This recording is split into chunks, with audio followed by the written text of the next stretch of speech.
Letter 71 by Charles Lamb. PM Nov, 28 1800. Dear Manning, I have received a very kind invitation from Lloyd and Sophia to go and spend a month with them at the lakes.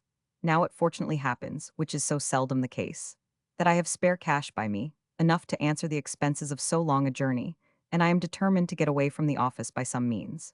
The purpose of this letter is to request of you, my dear friend, that you will not take it unkind if I decline my proposed visit to Cambridge for the present.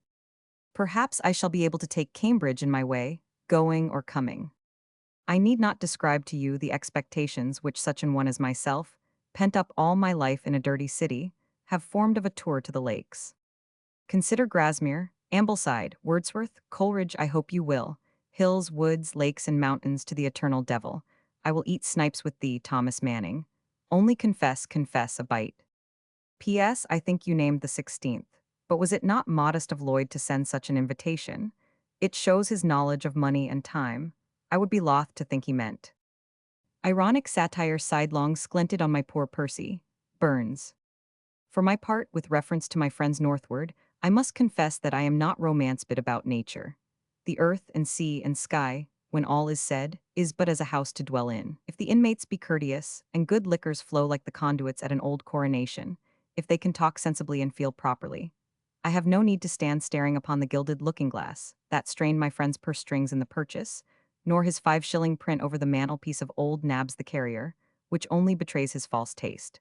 Just as important to me, in a sense, is all the furniture of my world eye pampering, but satisfies no heart. Streets, streets, streets, markets, theaters, churches, Covent gardens, shops sparkling with pretty faces of industrious milliners, neat seamstresses, ladies cheapening, gentlemen behind counters lying, authors in the street with spectacles, George Dyers, you may know them by their gait, lamps lit at night, pastry cooks and silversmith shops, beautiful Quakers of Pentonville, noise of coaches, drowsy cry of mechanic. Watchmen at night with bucks reeling home drunk.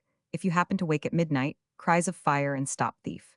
Inns of court with their learned air and halls and butteries, just like Cambridge colleges, old bookstalls, Jeremy Taylor's, Burton's on melancholy, and Religio Medici's on every stall. These are thy pleasures, O London with the many sins.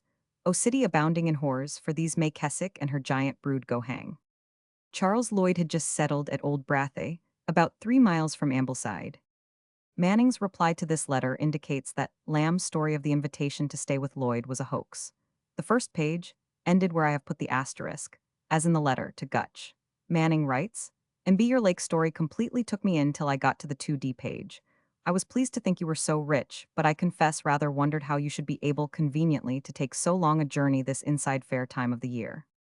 Manning also says, "I condole with you, Mr. Lamb, on the tragic fate of your tragedy. I wonder what fool it was that read it. By the by, you would do me a very, very great favor by letting me have a copy. If beggars might be choosers, I should ask to have it transcribed partly by you and partly by your sister. I have a desire to possess some of Mary's handwriting. See letter 79. Beautiful Quakers of Pentonville." This is almost certainly a reference to Hester Savory, the original of Lamb's poem Hester. The whole passage is the first of 3 eulogies of London in the letters, all very similar. To the Londoner, we come later.